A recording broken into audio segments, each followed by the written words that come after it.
Aujourd'hui, nous recevons Sarah Mazouz, donc, qui est chercheur CNRS à l'École des hautes études en sciences sociales de Paris, au laboratoire IRIS, et qui travaille sur notamment les assignations identitaires et les discriminations depuis plusieurs années dans différents terrains. Si elle le veut, elle en parlera elle-même mieux que moi. On l'a invitée à propos de ses 2 livres. Et je tiens à signaler qu'il y a aussi une politique assez courageuse de l'éditeur Anna Mosa. Ce livre-là, qui est le plus gros, il coûte 9 €. Et celui-là qui est le plus petit, écrit petit quand même, hein. Il y a quand même des choses à lire. Hein. Il n'y a pas beaucoup d'images, et voilà. Il coûte 5 €. Alors franchement, si ces livres vous sont utiles, n'hésitez pas à les acheter parce que 9 € ou 5 € c'est quand même un effort de l'éditeur qui est... et je suppose que Sarah ne touche pas des droits d'auteur gigantesques. Rien du tout pour l'instant. Si. Voilà. Pour discuter, Sarah va nous parler, au maximum de demi-heure pour présenter son travail, en mélangeant un peu les 2 livres, je suppose, voilà. Et puis ensuite,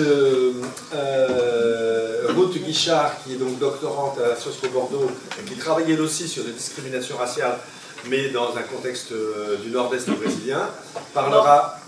Nord-est ? Nord de Brésil. Nord de Brésil, d'accord. Interviendra sur le livre Race. Et Emmanuelle David, qui est postdoctorante à la chaire Migration de Bordeaux-Montaigne, interviendra sur cet énorme livre qui s'appelle Pour l'intersectionnalité. Je suggère qu'on commence tout de suite parce que, comme vous le savez, aujourd'hui c'est une journée d'action de défense des services publics et il y a une manifestation à 14 h place de la République à Bordeaux. On ne sait pas s'il y aura des ennuis de tramway ou pas, enfin on ne veut pas être en retard afin que ceux qui le souhaitent, ou ceux et celles qui le souhaitent, puissent se rendre à cette manifestation. Et bien on commence ? Oui. Et d'ailleurs, poursuivre, si pour des raisons d'organisation, certains ou certaines ont besoin de partir un peu avant la fin, vu la journée d'aujourd'hui, n'hésitez pas, je comprends et je soutiens. Donc voilà, merci beaucoup. Je vais faire circuler les 2 ouvrages. Merci. Alors je vais démarrer pour ne pas déborder sur le temps. Je voulais d'abord remercier les organisatrices, organisateurs du séminaire de cette invitation. Je suis ravie d'être aujourd'hui à Bordeaux pour vous parler de ces 2 ouvrages qui sont en fait dans les 2 cas des ouvrages d'intervention et de clarification conceptuelle à partir de recherches qui avaient été déjà établies. Donc peut-être que ça peut paraître un peu étrange de venir parler de ce type-là d'ouvrage dans un séminaire de recherche, parce que je ne vais pas exposer une enquête de terrain et ses résultats, mais tout ça est le produit aussi et l'aboutissement en fait de recherches faites d'abord à partir de terrain, que ce soit ma recherche de thèse qui portait donc sur ce que j'ai appelé les politiques de l'altérité, donc à la fois les politiques de reconnaissance des discriminations raciales en France, et notamment les blocages et l'inaboutissement de cette politique. Et puis, ce que j'avais essayé de saisir, c'était à la fois comment ce blocage a amené paradoxalement les personnes qui étaient censées faire cette politique à réinvestir plutôt les politiques de naturalisation, les pratiques de naturalisation, donc plutôt de l'acquisition de la nationalité et pas du tout de la question des discriminations, sans interroger pour autant les logiques de racialisation qui traversent la procédure de naturalisation et de manière subreptice les conceptions de l'appartenance à la nationalité française. Et puis pour l'intersectionnalité, en fait, on en parlait hier un peu avec Michel, moi j'ai découvert ce concept alors que j'étais au tout début de ma thèse, puisque j'ai commencé ma thèse en 2005, et donc pendant les premiers mois, je ne pouvais pas aller sur mon terrain en banlieue parisienne, puisque c'était le moment des émeutes de 2005. Et en fait, quand j'ai pu reprendre le terrain, très vite j'ai essayé aussi de faire des entretiens avec des personnes qui étaient susceptibles d'être victimes de discrimination raciale, et donc avec des jeunes via des structures d'accompagnement à l'emploi. Et parmi ces jeunes, beaucoup avaient participé aux émeutes quelques mois auparavant. Et très vite, en fait, j'ai été frappée dans les entretiens que j'avais faits entre le fait que les jeunes femmes soutenaient les jeunes hommes et n'avaient pas, elles, participé activement. Et c'est comme ça, en voulant écrire sur cette différence de participation, que j'ai découvert les travaux de Kimberlé Crenshaw et d'autres théoriciennes de l'intersectionnalité, et c'est là que cet outil m'a permis de complexifier en fait l'analyse de ces positionnements divers. Donc si je fais ce petit excursus qui revient à mes anciennes recherches, c'est aussi pour dire que tout ça, c'est une sorte d'aboutissement d'une recherche scientifique, et ça permet aussi de voir en fait par rapport aussi aux attaques qu'on peut avoir aujourd'hui sur le fait qu'on serait militant, etc. On a un rapport aux politiques et à la société qui se fonde sur nos travaux scientifiques, et c'est à partir de nos travaux scientifiques qu'on a quelque chose à dire sur ce qui se passe, n'en déplaise à certains. Alors, pardon, à chaque fois ça se... Pardon.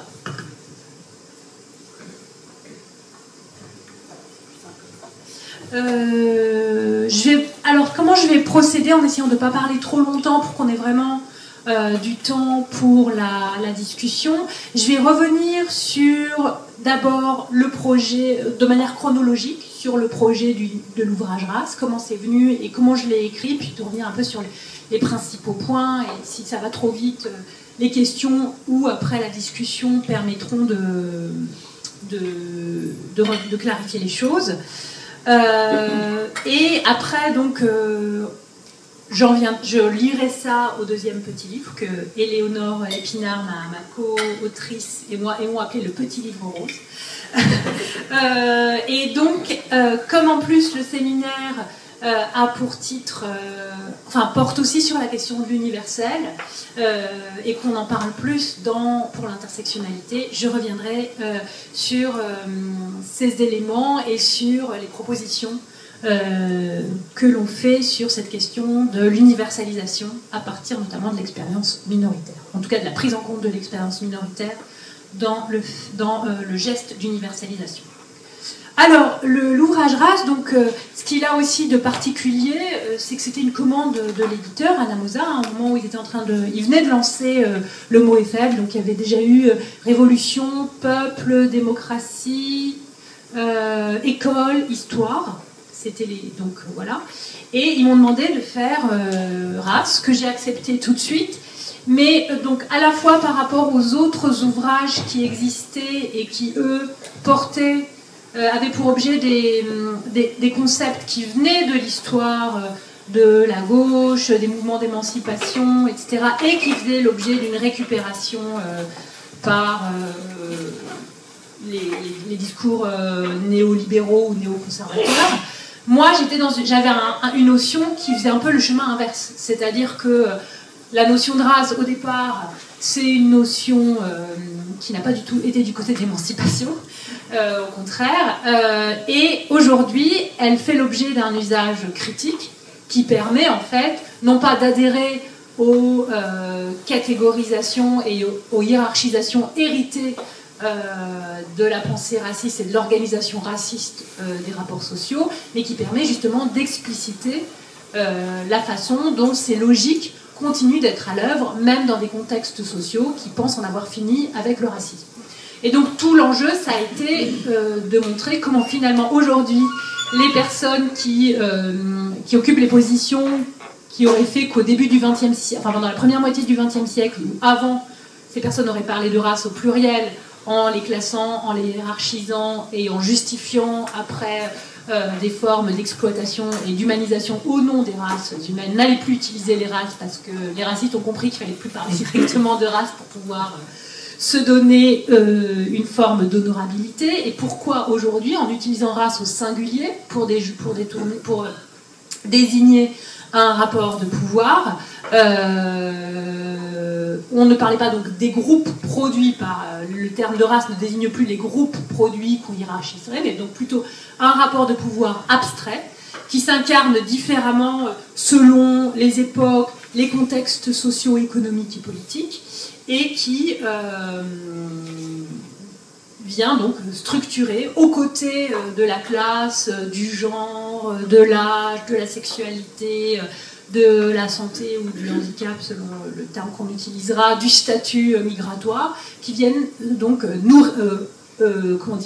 définir, orienter les logiques d'inégalité et d'hiérarchisation qui travaillent les sociétés, donc à chaque fois, selon des modalités diverses, en fonction de l'histoire et du contexte actuel.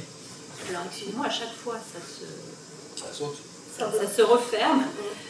Et donc,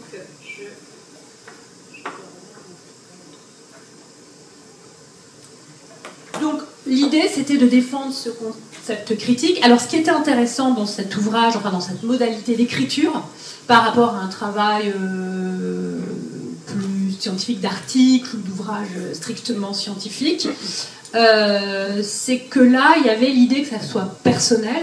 Et donc, on le sent peut-être quand on lit le texte. J'ai essayé un peu pour une fois, de partir un peu aussi des émotions qui me traversaient à propos de cette question, et notamment d'une sorte de lassitude, voire d'agacement, de devoir répéter, d'abord en parlant là plutôt du contexte scientifique, d'avoir toujours à être encore confronté à cette idée qu'en France on ne peut pas parler de race, que la race ça n'existe pas, que comme ça n'existe pas biologiquement ça n'a aucun sens, etc. Donc, et c'est les textes du début qui ont circulé, je crois, c'est ce que je vous avais envoyé. Le chapitre 2. Voilà. Et donc, tout l'enjeu, ça a été donc de revenir sur cet élément. Alors peut-être aussi quelque chose sur la chronologie, puisque l'ouvrage est sorti en 2020, et il devait sortir en mars 2020. Et puis donc il y a le Covid, on est confiné, tout est retardé, on ne savait pas ce qui allait se passer. Et au sortir du confinement, vous vous souvenez peut-être que fin mai 2020, il y a l'assassinat de George Floyd et tous les mouvements qui se déclarent à ce moment-là dans différents contextes de soutien au mouvement Black Lives Matter, et avec à chaque fois des focalisations sur certains enjeux, en particulier selon chaque pays.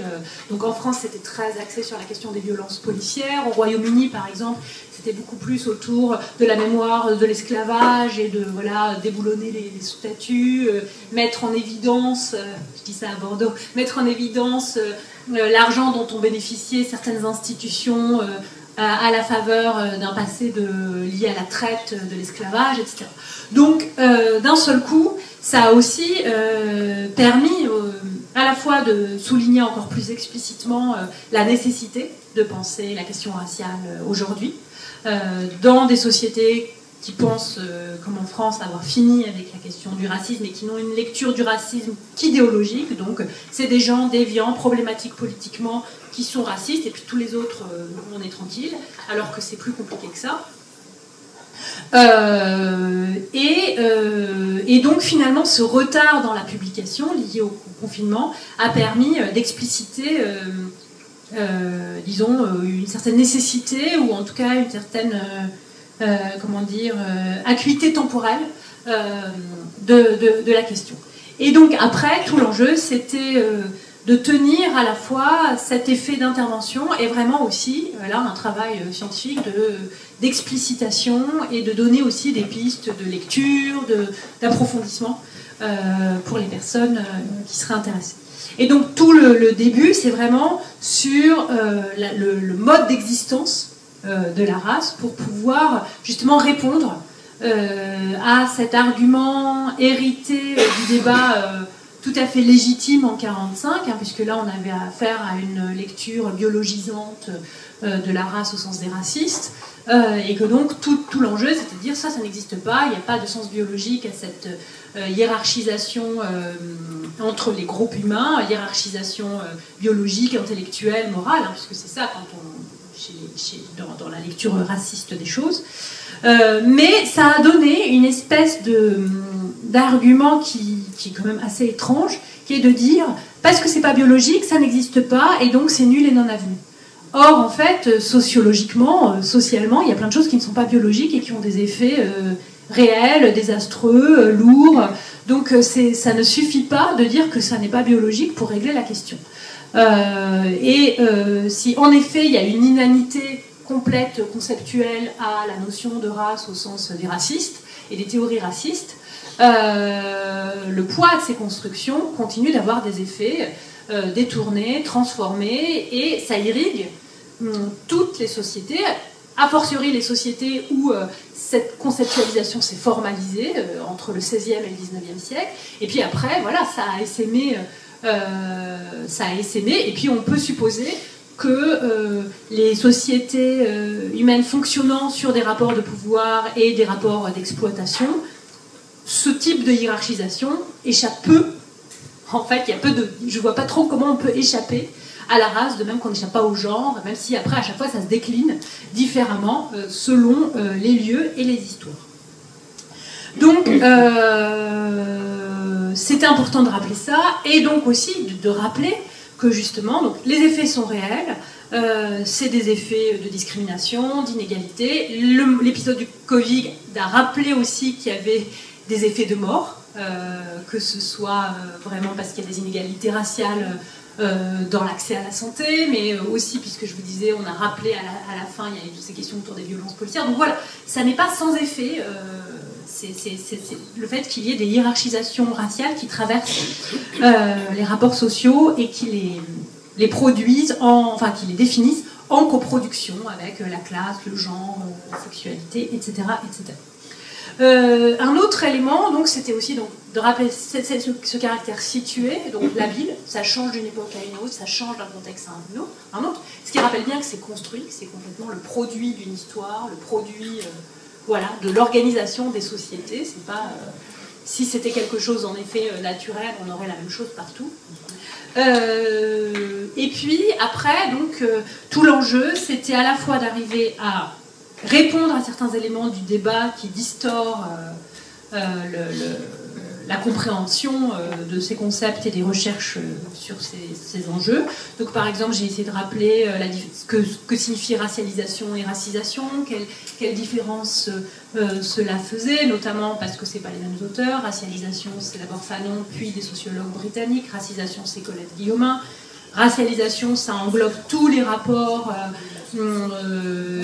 définis par les logiques raciales qui traversent une société donnée. Donc ça inclut les personnes qui bénéficient de ces logiques raciales. Et donc ça inclut les travaux sur ce qu'on appelle la condition blanche. Alors que racisation, chez Colette Guillaumin, ça ne désigne que la constitution et l'infériorisation de groupes sur un mode racial. Donc ça ne désigne que les personnes qui pâtissent des logiques de racialisation. Et si vous voulez, la racisation est une dimension de la racialisation. Et puis, donc de rappeler aussi, parce que souvent dans le débat, même scientifique, on pense la question de la classe comme une question sociale, et puis on dit il y a la question sociale et la question raciale. Mais non, la question raciale est une question sociale en fait. Et la question de la classe est une question socio-économique. Donc rappeler que quand on parle de racialisation, on vient saisir un aspect de la condition sociale des personnes ou des groupes, et qu'après, bien sûr, c'est une condition multidimensionnelle, d'où la nécessité aussi de travailler de manière intersectionnelle pour comprendre à chaque fois ce qui se joue plus finement au niveau des interactions, au niveau des trajectoires des individus, pour comprendre ce qui peut se jouer dans une interaction.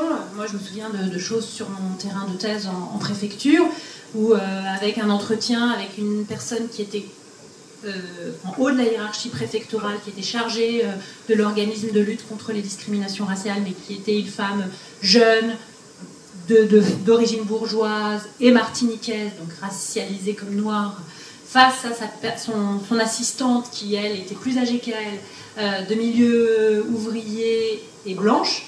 Et ben en fait, si on ne prenait que la classe, on ne comprenait pas comment, à un moment, celle qui était en position hiérarchique plus bas, inférieure au sein de la préfecture, essayait de prendre le dessus sur sa supérieure.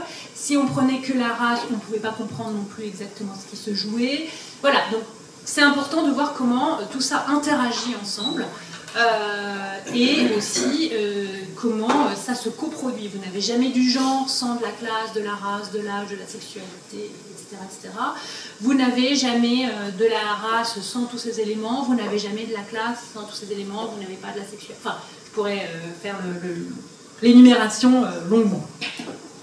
Un autre élément aussi, d'ailleurs, qu'on a encore plus développé dans un numéro qui est sorti l'an dernier, le numéro 2024 de la revue Sensibilité, qui est une revue également publiée par Anna Mosa, qui est une revue d'histoire, qui a pour titre Race, l'ombre portée, et dont j'ai eu le plaisir d'assurer la coordination avec Thomas Dodman. Et là, donc, comme c'était la revue Sensibilité, et que l'idée c'était vraiment de voir aussi la question, la race comme question sensible, comme question incarnée dans des corps, on a encore plus essayé de réfléchir à la façon dont on peut saisir comment le corps intervient dans les processus de racialisation, non pas du tout pour renaturaliser, mais pour bien montrer comment ça change tout le temps et que c'est le produit aussi que la racialisation va donner un sens racial à des éléments du corps phénotypiques, à des traits. Moi, à partir de mon enquête actuelle sur la danse, j'ai parlé de la façon dont on racialisait le pied, en partant du principe, par exemple, que les personnes noires ont toutes les pieds plats et que c'est pour ça qu'elles ne font pas de danse classique. Donc, c'est pour dire que, et voilà, et là, c'est une partie du corps à laquelle on ne pense pas du tout. Quand on pense à la question raciale, on pense aux cheveux, aux traits du visage, à la forme, à la couleur de la peau, etc.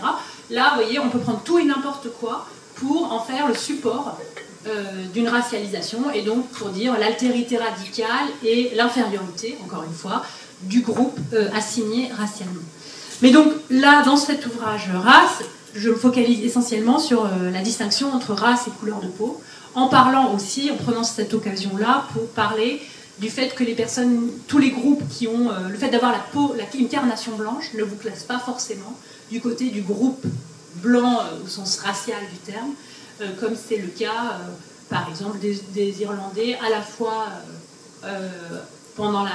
du fait de la colonisation britannique sur l'Irlande, et puis après comment ça s'exporte aux États-Unis, à la faveur en fait d'une racialisation de la religion, puisque eux sont catholiques et donc ils sont perçus comme latins, ou comme en tout cas non blancs, parce qu'ils ne sont pas protestants comme les autres. Et c'est là aussi où on voit l'importance de la question de l'exploitation et du travail en fait. C'est à partir du moment où ils sont intégrés à l'exploitation esclavagiste et qu'ils développent des formes d'exploitation encore plus cruelles que les protestants, au départ impliqués dans le système de la plantation esclavagiste, qu'ils passent du côté de la blanchité et qu'ils deviennent même considérés comme blancs. Et donc bon, j'ai essayé de le dire à plusieurs reprises, saisir la question raciale, c'est aussi saisir d'autres rapports de pouvoir, d'où le fait qu'au départ, pour moi, la question de l'intersectionnalité, c'était surtout une méthode pour voir comment, justement, classe, race, genre, sexualité, âge, statut migratoire, question de santé, jouer dans les interactions, pouvaient s'actualiser, se renforcer, s'amoindrir, etc. Et puis, déjà là, je faisais allusion, disons, à la partie scientifique de la controverse, puisque quand j'ai écrit Race, on n'avait pas encore eu les attaques polémiques et politiques autour de l'intersectionnalité, mais qui ont repris en fait déjà des choses que certains de nos collègues malheureusement disaient, en faisant preuve surtout d'ignorance, parce qu'en fait la façon de percevoir l'intersectionnalité révélait surtout la méconnaissance des travaux intersectionnels, puisque l'idée c'était que l'intersectionnalité faisait faire de la mauvaise sociologie parce que ça excluait la classe, ce qui n'est pas du tout le cas. Ça essentialisait les catégories, ça n'est pas vrai non plus, puisque toute l'idée c'est de dire que c'est construit de manière situationnelle et en interaction avec plusieurs éléments. Et puis de dire que donc ça faisait des généralisations abusives, alors que justement toute l'idée c'est de prêter attention et de ne pas dire a priori, voilà, c'est toujours tel facteur qui joue plus que les autres ou qui pèse plus que les autres.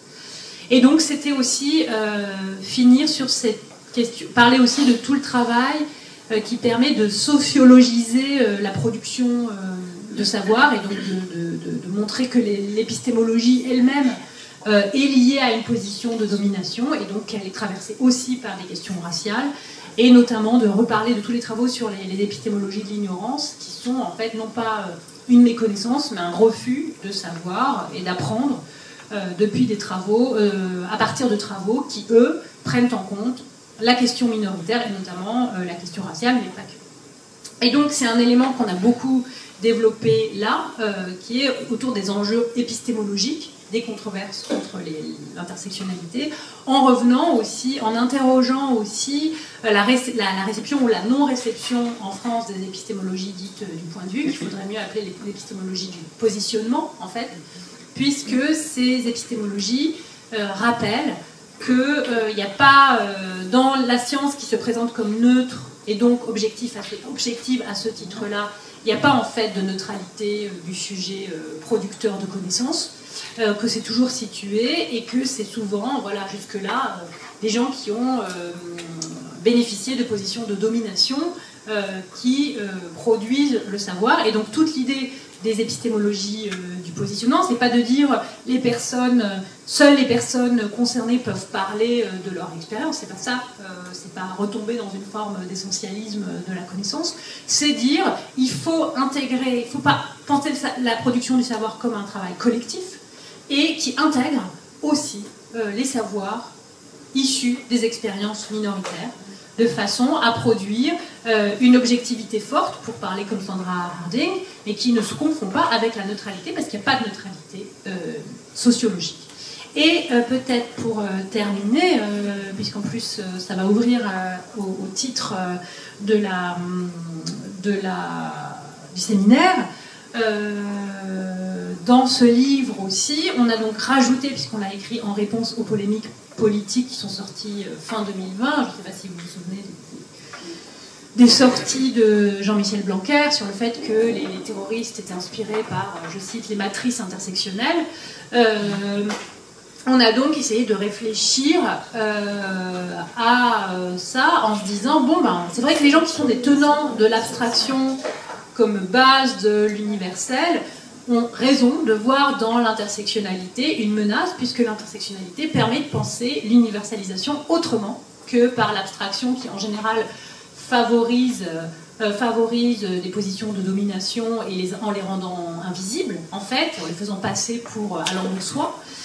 Et donc toute la fin de ce petit livre, c'est sur ce qu'on a appelé nous l'universel concret, c'est-à-dire comment partir des expériences concrètes, c'est-à-dire donner à ce que disent les épistémologies du point de vue une dimension politique, qui est celle de partir des expériences concrètes et donc minoritaires pour produire de l'universel, avec aussi, on pensait à cette formule de la réalisatrice Alice Diop, qui dit, elle, voilà, pendant toute son adolescence, elle s'est reconnue dans des ouvrages écrits par des hommes âgés, blancs, d'autres siècles, notamment la littérature, enfin elle pense à Balzac, elle cite Balzac, Zola, etc.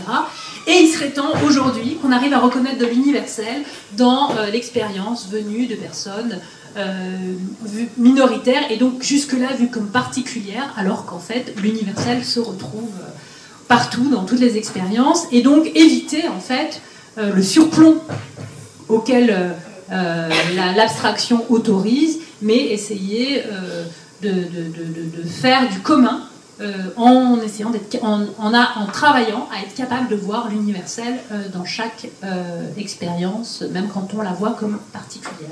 Je m'arrête là et je suis ravie de discuter avec vous de tout ça. Merci. Merci pour votre intervention. Vous m'entendez? Oui. Ah, d'accord. Normalement, je parle assez fort, donc c'est bien. Bon, tout d'abord, je tiens à exprimer ma profonde gratitude au professeur Michel Cahen pour son aimable invitation. Et aussi d'Emmanuel d'avoir accepté de venir avec moi, parce qu'on est tous les deux admiratrices de ton travail. Donc, dans le travail qu'on fait, on a travaillé, on a lu tous tes écrits. Bon, j'ai découvert le livre Race en 2021. Je commençais la thèse fin 2019, après Covid, donc on va dire que je commençais en 2021, monsieur Cahen. Et donc, ça veut dire que j'ai découvert ce livre. L'année dernière, on a discuté, j'ai eu l'opportunité de discuter ce livre avec un groupe des étudiants de Québec, du Sénégal, lors du cours de la construction de l'imaginaire de la race, qui était coordonné aussi par Elara, qui est là. Donc c'était une bonne opportunité, donc on voyageait beaucoup, il y a des gens qui nous connaissent. Et on a eu l'opportunité de discuter ça, et donc je souhaite saluer votre audace et votre détermination aussi. Monsieur Cahen parlait des éditions. mais on parle aussi de vous qui parle de ça dans un environnement hostile, si on peut dire, à cette thématique. Donc le monde académique français, il n'est pas... Non, je ne dis pas comme ça, mais nous, quand on a commencé à parler sur la question des races, parce que ma thèse, elle porte sur le débat de la loi d'égalité raciale au Brésil, quand on a commencé à parler, on était souvent interpellé pour le fait pourquoi vous utilisez race. Et votre ouvrage m'a inspiré énormément à justifier ma recherche. Il a dit pourquoi parler des races. Parce que justement, c'était dit, votre thèse, elle est faite en France. Elle n'est pas faite au Brésil. Parce que je disais, au Brésil, on a déjà supéré cette phase... Dépassé, pardon. Supération, supéré. Donc, on a dépassé déjà cette discussion. C'est Amérique latine, donc on a plutôt...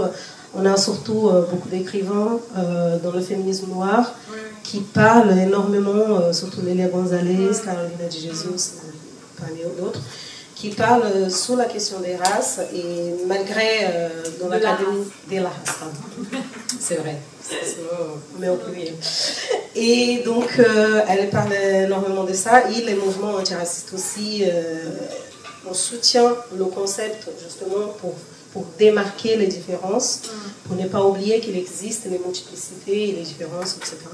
Donc, y venir en France, pour moi, ça me semblait naturel de parler de ça, de parler d'une loi d'égalité raciale dans un pays qui a un historique de discrimination, etc., au Brésil, dû à la colonisation, au moment de l'esclavage, etc. Donc, pour moi, c'était une vraie surprise, votre ouvrage. Et voilà, c'est pour ça que j'ai salué votre audace pour ces livres. Alors, pour lancer la discussion, j'aimerais souligner 3 aspects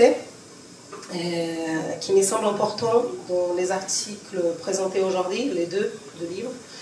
En premier, c'est la construction de la race et l'usage critique du terme. Donc, ton texte aborde la question de l'utilisation de mots race, qui a une histoire complexe et souvent mal compris dans le débat public. Ça dépend de l'origine de qui parle, quelle est la personne qui lit, quelle est la personne qui parle, qui interprète. Donc, et tu mets en lumière comment ces termes, bien que scientifiquement invalidés, si on peut dire, continuent d'exister dans les rapports sociaux en raison des effets structurels. Tu défends l'idée qu'il est nécessaire d'utiliser de manière critique pour dévoiler les hiérarchies raciales produites socialement, historiquement. Ma question, elle pose sous ce monde académique que je disais tout à l'heure, et même malgré l'utilisation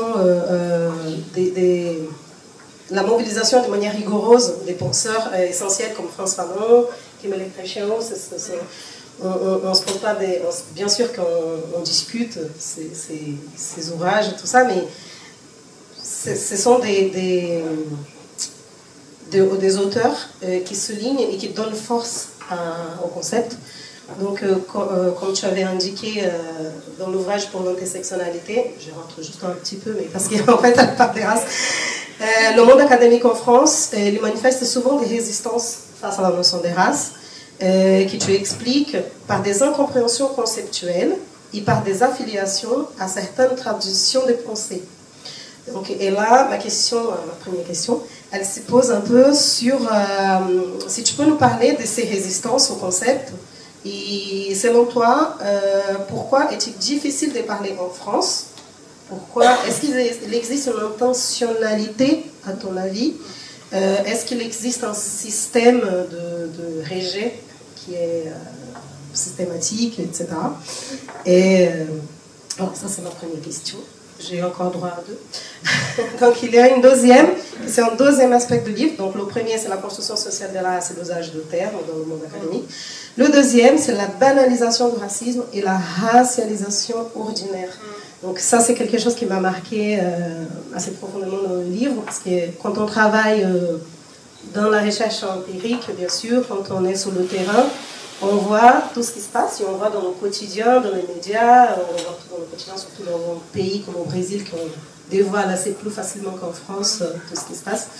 Il y en a même des statistiques qui diffèrent, la progression, est-ce que les Noirs, où sont les Noirs par rapport au développement social. On a les enquêtes annuelles, ce sont les recensements. Quand on a les recensements, on a la possibilité, au Brésil, excusez-moi de parler du Brésil essentiellement, parce que justement c'est bien contradictoire, c'est bien différent de la façon d'abordage du Brésil et ici, mais on a même les enquêtes qui démontrent les différences raciales, etc. Et en France, on n'a pas ça. Les différences d'effet de la race. Voilà, les différences. Donc là, ma deuxième question sur la banalisation du racisme et la racialisation ordinaire. Tu abordes sur la manière dont le racisme, même s'il n'est pas toujours explicite et manifeste, reste présent dans la société à travers des formes plus subtiles de racialisation. Ces formes se manifestent dans les stéréotypes quotidiens, les discriminations ou les biais inconscients. Par exemple, lorsqu'une personne d'origine noire, elles sont systématiquement assignées à des groupes subalternes. Et tu donnes l'exemple là, clair. Cela souligne que la race, bien qu'elle ne soit pas une réalité biologique, a des effets très réels et pratiques dans la société. Ma question est, en considérant les multiplicités des personnes, etc., pourquoi, et juste j'aimerais bien que tu reviennes, tu as parlé de ça, mais pourquoi parler au singulier et pas au pluriel, pour être bien clair dans le lex de mots?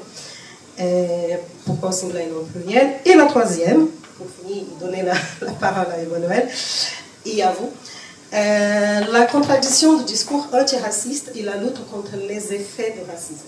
Donc cette contradiction du discours et de la lutte contre les effets. Un autre point que je considère que c'est crucial dans ton texte est la tension entre le rejet scientifique de la notion des races et la nécessité de reconnaître ces effets dont on parlait tout à l'heure. Tu critiques l'idée de lutter contre le racisme, se limiterait à rejeter la race, le nom, la notion, comme si l'élimination du mot, ça élimine le phénomène, le problème. Donc, tu critiques cette idée. Sur le plan scientifique, tu critiques cette idée de lutter contre le racisme se limiterait à rejeter la notion sur le plan scientifique, sans prendre en compte toutes ses implications sociales et politiques. Et là, la question que je me pose, peut-on réellement éradiquer les inégalités raciales en niant l'existence même de la race? Donc, à ton avis,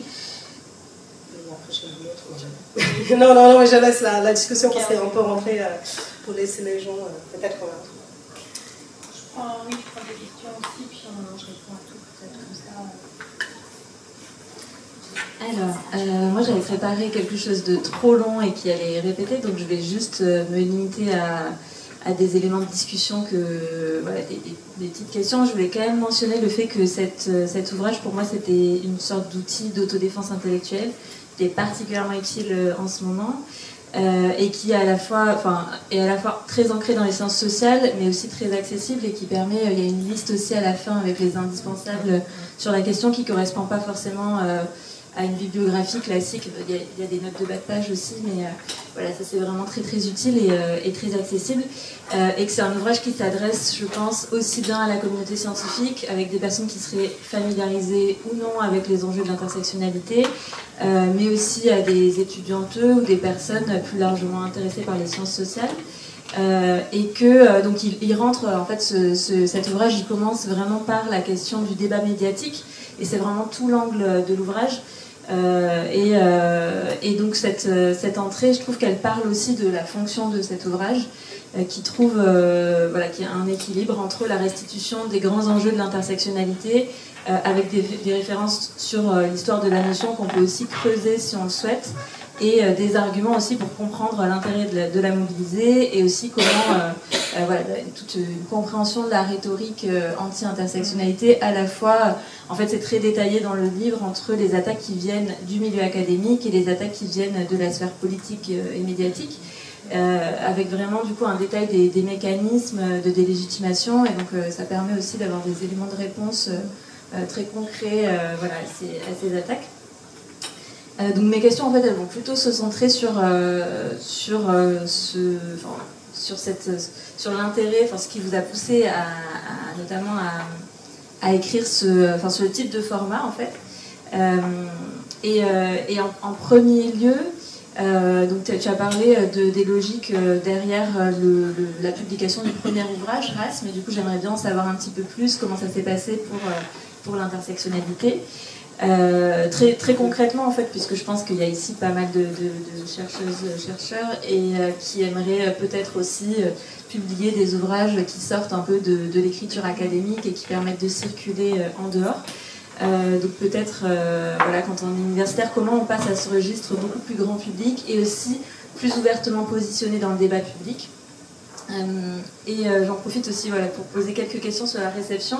Est-ce que tu sais comment l'ouvrage circule au-delà du milieu académique ou pas? Enfin, je sais pas, est-ce que c'est voilà, au niveau des éditions, est-ce que vous avez des infos sur ça ou des retours? Et est-ce que donc tu cites notamment les deux collègues dans la discipline qui ont beaucoup critiqué l'intersectionnalité, donc Stéphane Beau et Gérard Noiriel. Est-ce que et tu parlais tout à l'heure de la question de la méconnaissance. Est-ce que tu sais comment ils ont reçu le livre? Est-ce que le fait d'avoir plus d'informations, ça suffit à remettre en question c'est aussi une question sur l'ignorance et sur la méconnaissance. Est-ce que finalement c'est une méconnaissance ou des formes de résistance au-delà de la méconnaissance? Une deuxième question peut-être sur... elle porte plus largement sur les stratégies qu'on peut employer en tant que membre de la communauté académique pour porter le combat contre-hégémonique qui est celui des sciences sociales, parce que vous le rappelez beaucoup aussi dans le livre, hein, de quel est le rôle des sciences sociales, et vous vous positionnez très clairement. Donc en début de semaine, dans cette salle, justement, il y avait un colloque de 2 jours sur le militantisme académique. Je vous invite à aller voir le programme si vous voulez... il y avait des choses très intéressantes. On a parlé de quelques stratégies et je trouve que ce que vous faites notamment dans l'ouvrage, c'est tout un travail pour rendre sa signification originelle à cette notion qui a circulé de manière, qui est attaquée et dont le sens est dévoyé dans des espaces académiques et dans des espaces médiatiques et politiques. Donc on comprend très bien voilà, qu'il y a aussi des enjeux sur la question de la méconnaissance, qu'il y a aussi des enjeux liés autour d'épistémologie de l'ignorance, mais aussi peut-être une ignorance voulue, ouais, peut-être. Voilà. Mais est-ce que du coup, c'est une stratégie aussi de retraduire le mot, de revenir au mot pour remettre en avant son projet politique explicitement, parce que c'est ce que je trouve que c'est ce que vous faites dans le livre. Et qu'est-ce qu'on fait de termes qui, contrairement à l'intersectionnalité, des termes comme wokisme ou islamo-gauchisme, qui circulent aussi pour délégitimer, mais qui ne sont pas des notions scientifiques. Voilà. Est-ce qu'il faut aussi les défendre? Enfin, la question c'est un peu est-ce qu'on les défend ou pas? Est-ce que et si oui, comment? Et une dernière question, c'est donc dans ce contexte d'accusation voilà, de wokisme, etc., qui sont de militantisme fait aux sciences sociales, qui ont des conséquences qui peuvent être très concrètes, comment naviguer avec ces accusations, se recentrer par exemple sur une ligne de défense de la scientificité des sciences sociales, dont vous y répondez un peu dans le livre, mais c'est aussi pour continuer à en parler, et où assumer des orientations idéologiques, voilà, c'est plus quelle est la ligne de défense qui vous semble, enfin, que vous avez choisie et qui vous semble qu'on peut adopter dans ce genre de contexte hostile. Merci. Merci beaucoup pour toutes ces questions. Je vais essayer de répondre à tout. Alors, on en est où? On a 1 heure encore avant la fin du séminaire. Hein, non, ça va. Ouais. Si tu pouvais répondre en 1/4 d'heure maximum, c'est possible. Je vais voir, mais je me mets un... Ok. Non, ou un peu plus, c'est pour qu'il y ait le temps à la fin. Oui, tout à fait. Alors, je vais essayer de répondre dans l'ordre et puis on va voir. Sur la résistance au concept, alors... bien sûr que moi je pense qu'on gagne aussi un peu à désenclaver la France. C'est-à-dire qu'il n'y a pas d'endroit où les gens, vous leur dites il y a encore de la race et ils sont contents et vous dites ah oui c'est vrai. En fait, c'est un truc qui suscite de la résistance. Le racisme, c'est une idéologie défensive. Et donc, quand on dit, en fait, ça continue d'exister, ça plaît à personne, en fait. C'est un peu pareil avec le sexisme, de manière peut-être moins forte, mais et encore. Donc, non, en fait. Après, il y a des contextes politiques où, disons, quand je pense par exemple au Brésil ou aux Amériques en général, où la race a été présente de manière très explicite parce qu'on a été dans des sociétés directement esclavagistes. La France a été une société esclavagiste, mais c'était loin. Donc on pouvait faire comme si ça n'existait pas.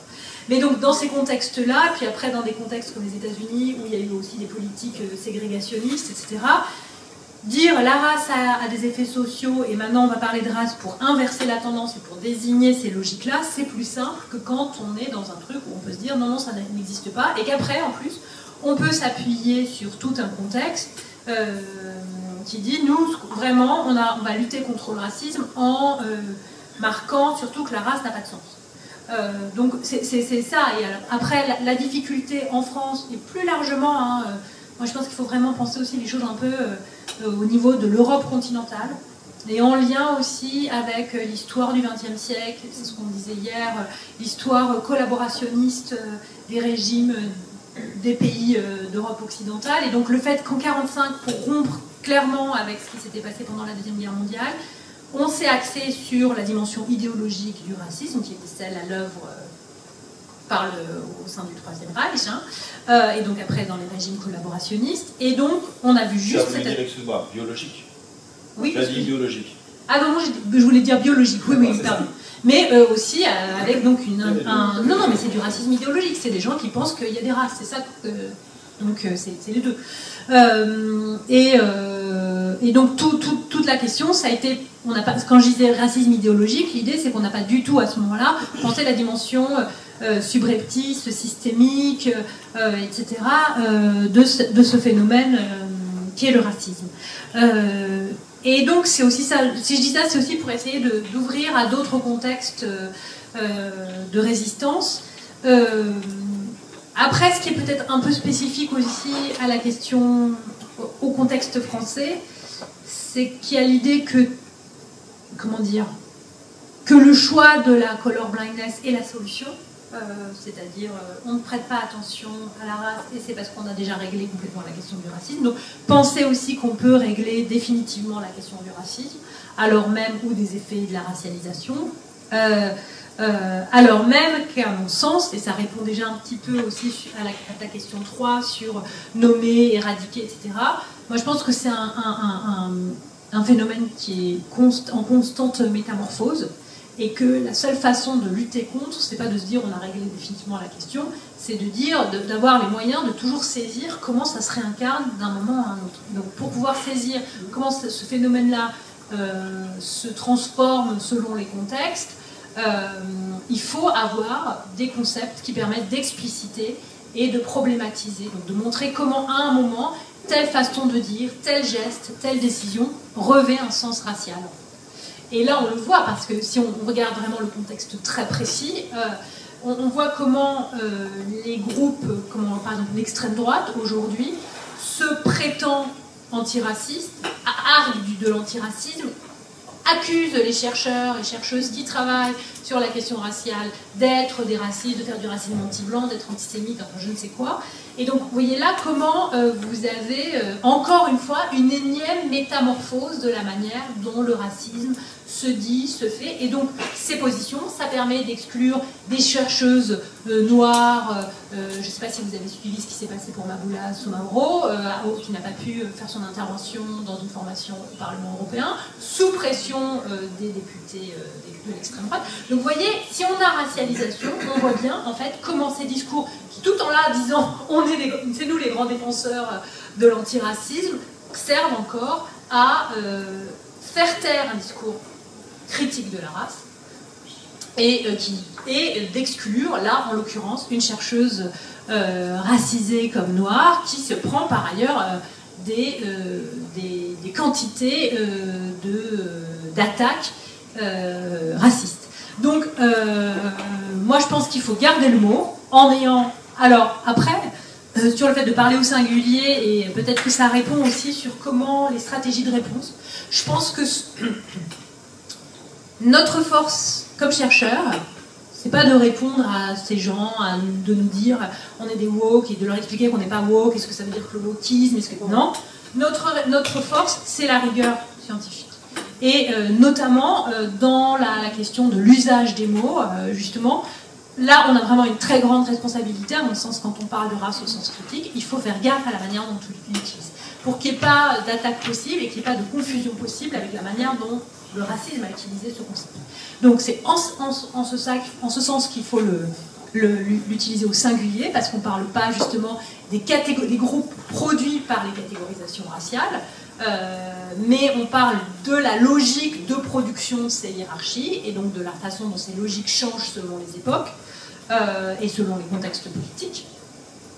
Mais même plus que ça, c'est-à-dire non seulement on en parle au singulier, mais après il faut faire attention de ne pas dire, comme ça peut arriver pourtant en anglais, même quand on est dans une position critique, quand on utilise la race de manière critique, il y a cet usage banalisé de dire, pour dire mon groupe, le groupe d'identification ou la manière dont je suis racialisé, on va dire ma race. It's my race, it's your race, it's his race, etc. Ça, c'est déjà un problème, parce qu'en utilisant cette façon-là de parler, on retombe, ou en tout cas on fait croire au fait qu'il y a des groupes qui sont les races, en fait, alors que ça n'existe pas. Et donc il faut vraiment faire attention de dire que ça se passe, c'est un effet de la race qui fait qu'on est à telle ou telle position, mais c'est pas un effet de sa race à lui ou de ma race à moi, etc.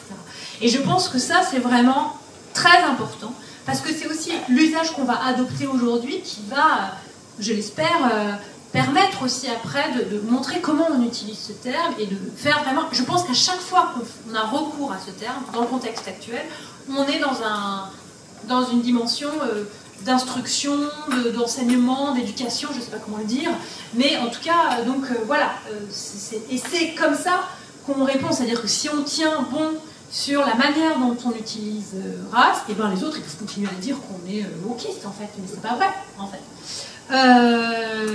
Après, c'est sûr que là, on n'a pas exactement les mêmes moyens, vu les moyens financiers dont bénéficient aujourd'hui les gens qui sont dans une démarche de destruction des savoirs critiques, en fait. Et là, c'est facile d'attaquer au premier plan les travaux critiques de la race parce que le contexte s'y prête, et que c'est facile de dire oui, c'est eux les racistes parce qu'ils parlent de race. Enfin, c'est des retournements très simples à faire.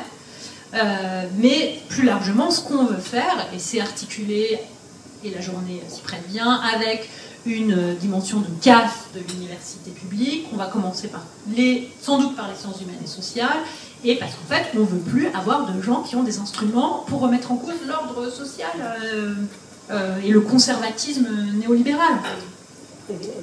Et voilà, et les privilèges, alors là, pour le coup, sur tous les plans. Donc, voilà. Et qu'est-ce que je voulais vous dire d'autre? Question du discours. Donc là, j'ai un peu répondu, je crois, quand même à tes questions. Et sur le format et l'écriture, alors... donc, en fait, ce petit livre, il a un ancêtre qui est un article qu'on avait écrit dans Mouvement, qui s'appelait Cartographie du surplomb. Donc, on faisait une petite référence à cartographie... j'ai un Mapping the Margin, je ne sais plus comment c'est traduit en français, Cartographie des marges, je crois, de Kimberlé Crenshaw, qui est un des deux textes où Kimberlé Crenshaw présente et analyse, montre ce que c'est que l'intersectionnalité. Et à l'époque, dans Mouvement, donc c'était paru tout début 2019, on répondait en fait à un billet de blog de Gérard Moriel, et c'était vraiment la controverse scientifique. Et donc après, quand se sont rajoutées des attaques politiques, on a fait notre petit livre en se disant aussi, parce qu'on voyait qu'il y avait des gens qui nous disaient ça serait bien d'avoir un livre, ça toucherait d'autres gens, ça toucherait plus largement, etc. Et donc, tout le début, là, l'intro, et puis la conclusion, en fait, c'est des choses qui sont propres à ce livre, mais toute la partie histoire des idées, elle était déjà présente. Mais entre-temps, la dimension, les attaques contre l'intersectionnalité avaient pris une échelle plus grande, puisque c'était l'époque de Bolsonaro, donc il y avait des attaques contre les études de genre et la question des travaux critiques de la race au Brésil. Il y avait Boris Johnson au Royaume-Uni qui commençait à s'attaquer aussi à la théorie critique de la race. Il y avait encore Trump. Enfin bref, donc on était dans un contexte politique vagues réactionnaires, en fait, selon des modalités différentes à chaque fois, selon les pays. Mais voilà, donc on a essayé un peu d'intégrer ces éléments-là. Il y a aussi des choses en Australie, etc. Alors les logiques d'écriture, après, comment on a travaillé avec Éléonore, on a l'habitude de travailler, donc on se partage un peu les parties selon ce qu'on connaît le mieux, ce qu'on préfère, et puis on se relie, on fait des sessions, on travaille un peu ensemble. Bon là en plus c'était encore une période de confinement, plus ou moins quand on a repris le texte, donc on a beaucoup travaillé à distance, mais voilà, en essayant là aussi, et ça se sentait déjà même dans le texte, qui fait peut-être plus ce texte universitaire qui est paru dans leur mouvement, de montrer aussi quand même un peu notre colère face à ce refus de comprendre de la part de certains collègues, ou simplement, enfin si ça les intéresse pas, ils sont pas obligés d'en parler en fait, on n'est pas obligé d'utiliser tous les instruments que fournissent les sciences sociales, on a tous nos affinités intellectuelles, conceptuelles, mais là, écrire tout un billet de blog pour expliquer qu'en gros les malheurs de la gauche en français à cause de l'intersectionnalité, alors que personne ne connaît l'intersectionnalité, je trouvais que c'était un peu fort de café, en disant tout et n'importe quoi sur l'intersectionnalité. On trouvait que c'était quand même, venant de quelqu'un par ailleurs dont on estimait les travaux et l'importance des travaux dans l'histoire sur l'immigration, on se disait non, c'est pas possible en fait. Donc voilà, et on a gardé cette tonalité un peu énervée. Et je pense que ça va aussi avec la question de comment la réponse des... Je pense qu'il faut qu'on assume notre position engagée. Faire des sciences sociales, ça suppose un rapport aux politiques, ça suppose qu'on trouve que la société, c'est inégalitaire, injuste, donc voilà, on est rarement des tenants de l'ordre établi quand on décide de le questionner. Donc voilà, et ça ne veut pas dire qu'on cède aux procédures de validation scientifique. Les procédures de validation scientifique, elles ne sont pas définies par des gens qui sont hors du champ. Ça n'est pas les hommes politiques, quel que soit leur positionnement, ce ne sont pas les journalistes, c'est nous, entre collègues. Et quand on se fait relire dans nos articles, dans des revues, par des collègues qui ne sont pas d'accord avec nous, qui vont nous demander d'aller relire, de préciser les choses, de citer notre terrain, c'est ça en fait la scientificité. Et après, ça va avec tenir une position. Défendre la thèse au départ, ça veut dire une position. Et donc c'est défendre une position malgré tout. Et après, ça ne veut pas dire qu'on n'accepte pas des positions opposées, contradictoires. Et c'est ça, le débat scientifique, c'est tout le temps de la contradiction. Et d'une certaine manière, penser, c'est dire non, pour reprendre un sujet de philo, de disserte, quoi. Donc, et ce qui gêne tous les gens, tous nos détracteurs, c'est de cette capacité de dire non, en fait. C'est pas autre chose. Donc je pense que c'est ça qu'il faut continuer à défendre, en défendant nos façons, la scientificité, et pas en étant en essayant de prouver qu'on est scientifique comme la biologie ou comme l'humain. Chaque discipline a sa manière propre de travailler, et c'est aussi de cette pluralité des savoirs que se fait la richesse d'une vie intellectuelle et scientifique. Et sur cette histoire de revenir aux mots, donc moi j'ai beaucoup ça, et je pense que là, au-delà du débat de clarification qu'on doit avoir tout le temps, d'attention, de rigueur dans l'usage des termes, etc., je pense que cette rigueur, elle dépasse même le contexte scientifique. Je pense qu'aujourd'hui, la crise démocratique qu'on vit, au-delà de l'université, c'est une crise de déflagration du langage. C'est-à-dire que si la démocratie, elle repose sur le fait de pouvoir débattre, au sens fort du terme, c'est-à-dire de pouvoir parler des choses en n'étant pas d'accord, mais en s'entendant sur les mots. Ce qu'on voit là, sous l'effet d'une espèce d'infusion du non-sens managérial, on dit tout et n'importe quoi, on inverse les mots, et donc c'est ça aussi qui fait cette espèce de déboussolement général, qui fait qu'aussi la discussion démocratique ne peut pas avoir lieu parce qu'on ne s'entend pas sur les mots. Et du coup, revenir aux mots, c'est vraiment une méthode scientifique, c'est aussi une posture, de salubrité démocratique. Voilà, et je pense qu'on doit aussi faire attention, mais même quand on écrit, on est tous en fait imbibés par ce truc d'avoir des termes qui viennent, parce qu'on les entend tout le temps, c'est pris dans les discours les journalistiques, etc. Il faut faire vraiment hyper attention à ça, quoi, de ne pas se laisser bouffer par cette vision simpliste des choses et floue, en fait, voire retournée. Et alors, peut-être sur le dernier élément, là, sur l'idée d'assumer idéologiquement, je ne pense pas qu'on fasse de l'idéologie. Enfin, ça, c'est nos détracteurs, encore une fois, et c'est classique. L'idéologie, c'est toujours les autres. C'est un peu comme... c'est pas de l'idéologie, c'est ce qu'on dit, c'est sur la base, c'est pour ça que je l'ai dit longuement en introduction, Ces 2 livres, je ne les aurais pas écrits si je n'avais pas fait 10 ans de terrain sur les questions raciales en France, dans d'autres pays européens, si je n'avais pas travaillé sur les politiques de nationalité en France et en Allemagne pour voir comment justement il y a encore de la racialisation dans ces pratiques. Donc c'est pas bonjour, moi je m'appelle Sarah Mazouz et je vais vous donner mon avis. C'est pas le café du commerce comme eux font en fait. Et donc il n'y a pas de position idéologique, c'est le produit d'une recherche. Après ça les gêne parce qu'en effet, quand on fait des recherches, en général, on n'est pas d'accord avec le discours dominant, que ce soit sur les questions d'immigration, sur les questions autour du racisme, sur les questions autour du sexisme, etc., sur les questions autour du validisme, etc. Donc, c'est facile de délégitimer ça, de discréditer ça, en disant vous n'êtes pas des vrais scientifiques, vous êtes des idéologues. Eh ben non, en fait, les idéologues, c'est eux, c'est pas nous. Voilà, je vais m'arrêter là et peut-être qu'on peut...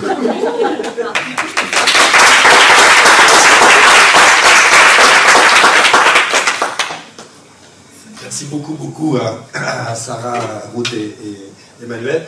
On a un seul micro, en état de marche, donc je vais me balader dans la salle et après je ramènerai le micro pour permettre les réponses. Déjà 2 là. On commence par là. 3, d'accord. Les 3 sont de même endroit, c'est bien, je ne vais pas beaucoup marcher. Bien, bonjour. Bon, je vais essayer d'aller vite parce qu'il y aurait plein de choses à dire. Moi aussi, je voudrais saluer vraiment la qualité de vulgarisation de ces 2 ouvrages qui sont vraiment très très utiles et puis qui nous permettent d'avancer vraiment intelligemment dans la lecture parce qu'à chaque fois que vous écrivez des choses, on se pose des questions et par chance, plusieurs pages plus loin, il y a des réponses aux questions que l'on s'est posées, comme par exemple le fait de travailler la complexité de l'individu autour de toute une série de choses et d'éléments qui travaillent cet individu, et vous avancez, oui, mais il y a peut-être un risque, en effet, d'hyper-individualisation, donc il faut penser à cela. Enfin, bon.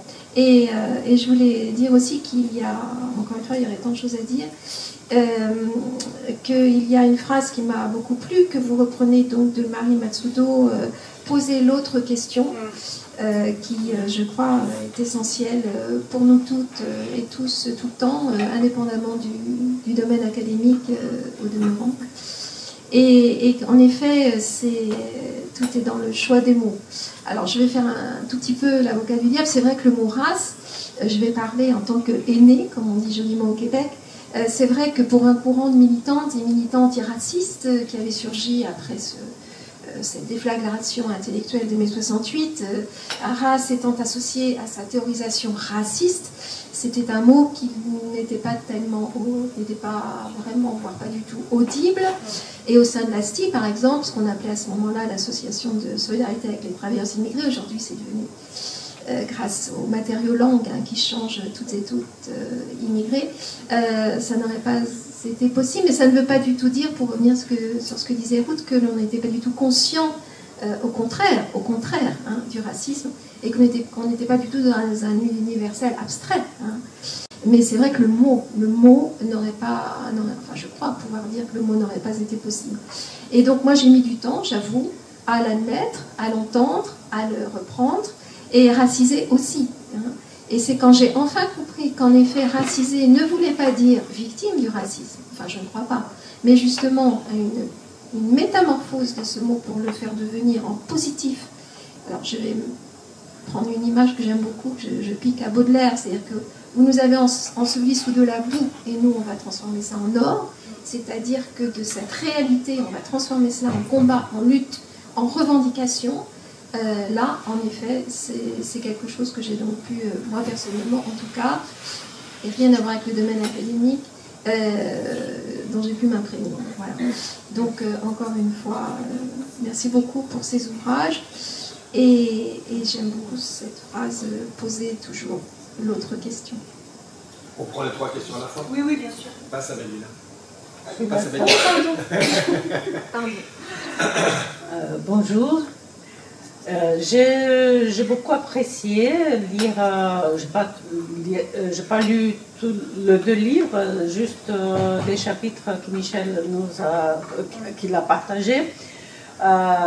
Et j'ai eu une sensation un peu bizarre là, parce qu'au départ, Je disais, mais bon, pour nous, penser la race, c'est déjà dépassé. Oui, oui, mais c'est pas le même concept. Ouais.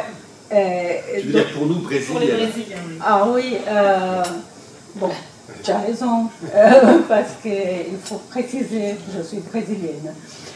Pour nous au Brésil, ça fait longtemps, en fait, on reprend là la question de la race qui a commencé, qui a été en Europe un peu plus pensée pendant la Seconde Guerre, et c'est aux années 50, pour trouver une solution pour régler ces affaires des races de la guerre, qu'on est allé au Brésil pour chercher les modèles du pas-racisme, qui est bon. Pardon? Du non-racisme. Du non-racisme, oui. Et bon, et là, on a découvert que s'il y avait du racisme au Brésil, un de ses maîtres d'études sur ces projets était en français, Roger Bastide, avec Florestan Fernandes, qui a été les chercheurs de base brésiliens, qui après a fait tout un ouvrage sur cela. Et on a beaucoup d'autres. Et ça m'étonne que cette discussion n'ait pas arrivée ici. Parce que nous avons beaucoup de rapports, des échanges intellectuels entre la France, le Brésil, les États-Unis, je ne sais pas quoi. Mais comment cette discussion, elle n'arrive pas là. La discussion sur la race, la discussion sur la position où sont les Noirs surtout, comme a dit déjà Florestan Fernandes et Roger Bastide là aux années 50. Qu'est-ce qu'ils ont vu? Ils ont vu que les Noirs, ils étaient au plus bas de la pyramide sociale, qu'ils étaient les pauvres, qu'ils n'arrivaient pas à faire des études, qu'ils n'arrivaient pas à consommer, qu'ils n'arrivaient pas à avoir des moyens pour bien vivre, etc. Et donc il y avait du racisme, le supposant métissage culturel, le non-racisme brésilien, il n'existait pas, etc. Donc, et après cela, on a parlé pas mal. Nous avons plein d'intellectuels qui ont réfléchi sur ces sujets, et pas mal parmi eux sont venus en France aussi. Et bon, il n'y a pas cette discussion ici. Ça a été une première surprise, mais d'un autre sens, ça m'a fait aussi beaucoup penser à d'autres choses, c'est-à-dire comment aussi au Brésil, maintenant, après toute cette discussion sur la race, sur les recensements qu'on fait, où il y a l'obligation de signaler sa race, et cela pose beaucoup de problèmes. D'un côté, c'est bon, ça a été vu comme une bonne chose pour les mouvements noirs, etc. Parce que là, on a commencé à pouvoir savoir combien de Noirs il y avait dans la population, combien d'indigènes, etc. Mais d'autre côté, il y a la catégorie pardo, qui c'est une catégorie qui pose beaucoup de problèmes. Parce que si d'un côté,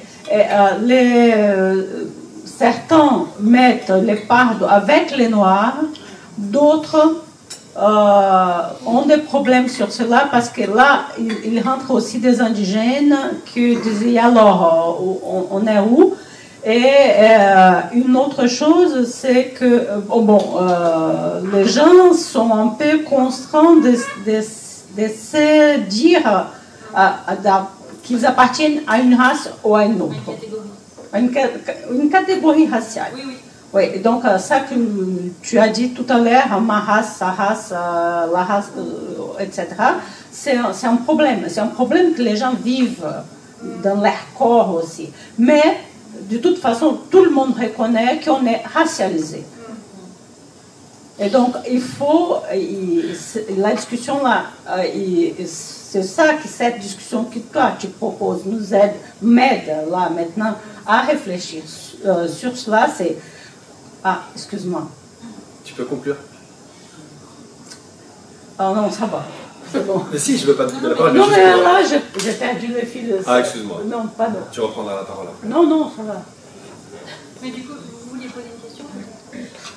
J'oublie. Sur les catégories. Je suis désolé, je pensais juste pour permettre plusieurs questions. Non, c'est bon. Pardon. Je précise juste pour la salle qu'en Oui, brésilien, excusez-moi. pardo, c'est, si on traduit, enfin, se simplifie en français, c'est métis. Mais métis de quoi, elle a dit. C'est ça la question aussi. Mais tu veux pas juste poser la question à la fin? Attends, après je réponds D'accord. parce que là, j'ai perdu le fil. Excuse-moi. Non, non, non. Bonjour, merci. Je voulais moins poser une question qu'apporter une réponse à cette idée de la réception. Moi aussi, j'ai perçu cet ouvrage comme un outil d'autodéfense intellectuelle et un outil qui rentre dans la poche. Et je l'ai d'abord vraiment baladé autour de moi en tant que réel. Je peux le sortir et m'en servir tout le temps. Et c'est ensuite un livre qu'on a arpenté dans des milieux féministes avec des camarades. Et donc c'est pour répondre aussi à ta question précédente. Que c'est un outil et que je viens pas de la sociologie mais de la littérature. Donc a priori je vais pas du tout tomber dessus. Mais il est arrivé là quand même. Et donc voilà, c'est tout. Bon, peut-être là, il y a 3 questions complexes et longues. Peut-être on peut passer aux réponses. Est-ce qu'il y a d'autres questions que je vois après? Oui. Ben, juste très rapidement, en fait. Aussi, vous pouvez prendre la parole. Ah oui, pardon. Et peut-être que vous avez retrouvé ce que vous vouliez dire et que vous voulez poser votre question sur le Non, ça va, la ça va, France, ça va. comme vous voulez. Hein. En tout cas, n'hésitez pas à reprendre la parole après. D'accord. Très rapidement sur ce que vous disiez, Dominique, sur le moment. En effet, bien sûr, hein, de toute façon, l'ouvrage n'est pas du tout pour dire que c'est banal de parler de race, mais ça n'est pas banal de vivre les effets de la race. Et donc, il faut pouvoir nommer ça.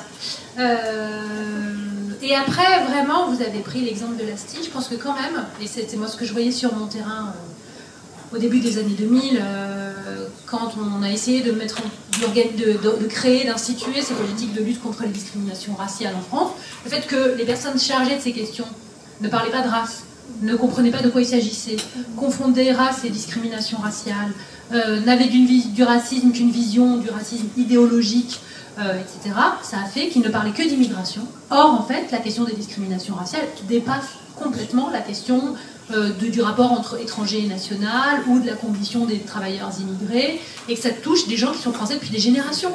Et donc, si on n'a pas le terme race ou racialisation pour dire ce qui se joue là, et que c'est en effet une façon de construire une altérité radicale, infériorisée, vue comme menaçante, au nom d'une origine géographique, culturelle, religieuse, réelle ou imaginée, eh ben on n'arrive pas à saisir ce qui se passe. Et on rate, et il se passe rien en France, en fait, sur la question des discriminations raciales. Et on n'a toujours pas compris la différence, et quand je dis on, c'est les responsables, hein, la différence entre racisme et discrimination raciale, et puis que, voilà, on continue de penser que le racisme n'a qu'un aspect qui est la dimension d'adhésion idéologique et intentionnelle, et on n'arrive pas du tout à saisir aussi tout ce qu'apporte la notion systémique de racisme, qui est de penser les conséquences racistes, ou excluantes et donc potentiellement discriminantes, de dispositions qui sont au départ neutres, qui apparaissent comme neutres. Donc voilà, je suis d'accord que ce n'est pas léger, mais ça reste en effet nécessaire quand on voit comment la situation... Oui, je sais que vous êtes d'accord. Après, sur la discussion sur le Brésil, je pense que ce que vous dites sur le fait qu'on n'est pas... ça a été une discussion franco-brésilienne, mais qui soit restée au Brésil, c'est éminemment significatif du fait qu'en France, on pense que la race, c'est toujours les autres. Et qu'on n'a pas besoin d'importer les débats qui ont lieu dans d'autres pays où la question se pose avec une avant-garde, une avance, parce que la situation historique et politique est différente et qu'on est obligé de se confronter à la question raciale. Et donc je pense que le fait que cette discussion soit restée... voilà, quand vous êtes en France et que vous travaillez en français, si vous travaillez sur le Brésil, si vous travaillez sur les États-Unis, même si vous travaillez sur les Antilles, il n'y a aucun problème à utiliser race. qui pose problème, c'est de de dire qu'il y a de la race et de la racialisation en France hexagonale. Et là, parce qu'on pense qu'on a réglé la question, que loin de nous tous ces problèmes, et ça va avec plein de choses, ça va avec des effets historiques, où pendant très longtemps, par exemple pour les Africains américains, venir en France, c'était un soulagement, ça faisait échapper à la réalité ségrégationniste et ouvertement raciste des États-Unis dans les années 50. Mais ça va aussi plus avec presque des positions philosophiques qui tiennent aussi à l'idéalisme républicain, c'est-à-dire pas à l'idéalisme au sens courant du terme, hein, mais au fait de dire que si on décrète quand on décrète quelque chose sur le plan formel, ça se réalise. Donc on dit qu'on est antiraciste, la race n'existe pas, donc hop, il n'y a plus de problème. Et ça, c'est très très inscrit, c'est très présent, très fort, très prégnant dans la conception philosophico-politique. Mais ça met du temps. Et puis après, voilà, l'universalisme abstrait, son tort, c'est de croire que nous on est universels, il n'y a pas de problème de notre côté, et c'est toujours les autres qui sont particuliers et problématiques à ce titre. Donc on va aller expliquer aux Brésiliens comment il faut faire pour lutter contre le racisme, sans jamais vouloir regarder ce qui se passe Voilà, je caricature, mais il y a quelque chose qui est malheureusement... Et c'est ça qu'on pointe là en travaillant de manière critique sur la race, et c'est ça que beaucoup n'ont pas envie de voir, et qui crée ces résistances très fortes. Ça vient remettre en cause très fortement une posture qui est politique, mais qui est aussi scientifique. Et je ne dis pas ça pour les personnes que vous avez citées, hein, sans doute que ces gens-là...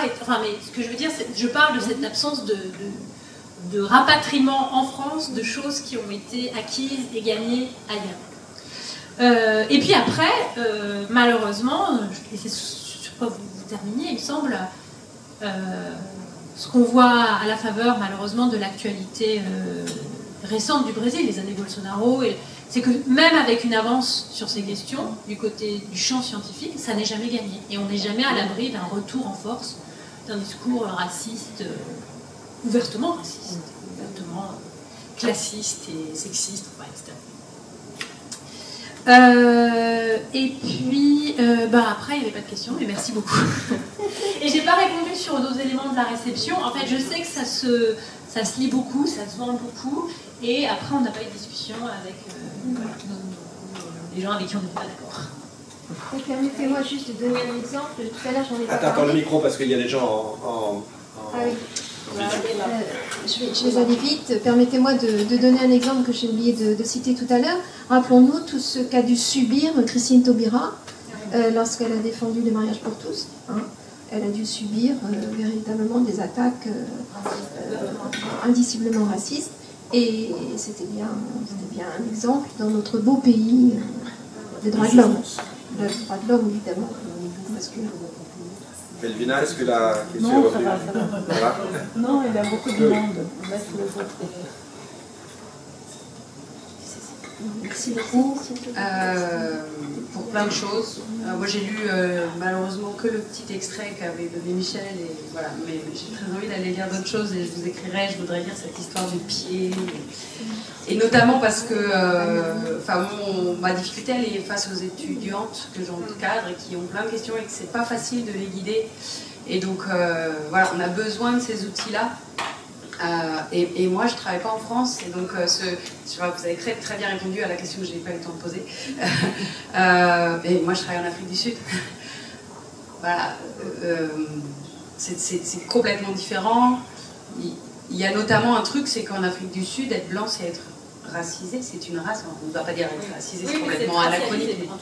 Mais voilà, il y a, et du coup, moi, j'ai découvert mon existence raciale en Afrique du Sud, et quand je suis revenue en France, on m'a regardé genre mais n'importe quoi, de quoi tu parles, tu t'es fait matrixer, c'est vraiment les Sud-Africains qui sont tordus, et c'était hyper dur pour moi, et ça je parle de discussion avec les collègues à Nanterre, donc voilà, on est quand même très très loin d'autres, et puis c'était d'autres époques aussi, mais mais du coup j'ai toujours l'impression d'avoir eu ces controverses par la bande, en tout cas scientifiquement, c'est-à-dire que personne n'est venu me dire non mais en Afrique du Sud tu peux pas parler de race, ça marche pas, même si genre je dis oui mais quand même t'es sûr que c'est le bon mot en français, bon, mais on s'en sort assez facilement de dire si en fait permettez-moi d'utiliser ce mot sinon je ne peux pas parler de ce dont je suis en train de parler, et du coup j'ai toujours un peu ce truc de me dire mais pourquoi c'est si difficile, parce que voilà le fait d'avoir fait ça autrement, mais maintenant je suis au CNRS, maintenant je suis dans une institution française,